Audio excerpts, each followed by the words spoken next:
Mariner Books and HarperAudio present An American Family, The Shakurs and the Nation They Created, by Santi Holley. Read by Adam Lazarre-White. Dedicated to the memory of my parents, Woodrow Holley Jr. and Susan Finley.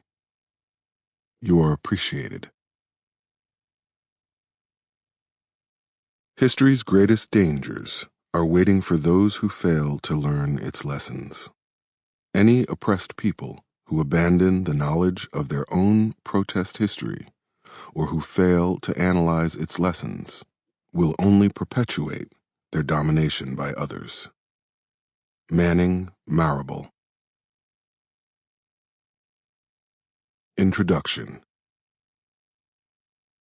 One warm afternoon in July 2021, at a quiet cafe on Frederick Douglass Boulevard in Harlem, I sit down with Sekou Odinga for a cup of coffee at a sidewalk table. He's just come from an early dinner with his family, celebrating his granddaughter's college graduation. Odinga is in his late 70s, soft-spoken, with a slight lisp.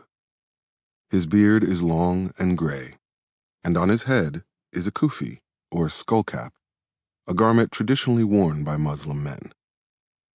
Odinga and I have spoken a few times before, but this is the first time we're meeting in Harlem, which holds special significance, as this is where, more than 50 years before, he and his close friend Lumumba Shakur co-founded the Harlem chapter of the Black Panther Party. Harlem has seen numerous changes in the years since Black Panthers patrolled and demonstrated in these very streets. Young white parents now push baby strollers down crowded sidewalks, while college students and tourists pedal omnipresent, rent-by-the-minute blue bicycles through traffic. On the corner of 125th and Lenox, where Marcus Garvey and Malcolm X once held court, and Gil Scott-Heron once shared small talk, there is now a Whole Foods grocery store. But as Odinga and I chat, we are interrupted by black Harlemites, young and old, who approach our table to ask about Odinga's family, to pay their respects, or just to say a quick hello.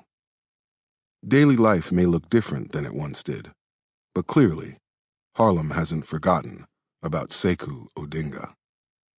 It is a miracle that Odinga is free to sit here and enjoy a simple cup of coffee.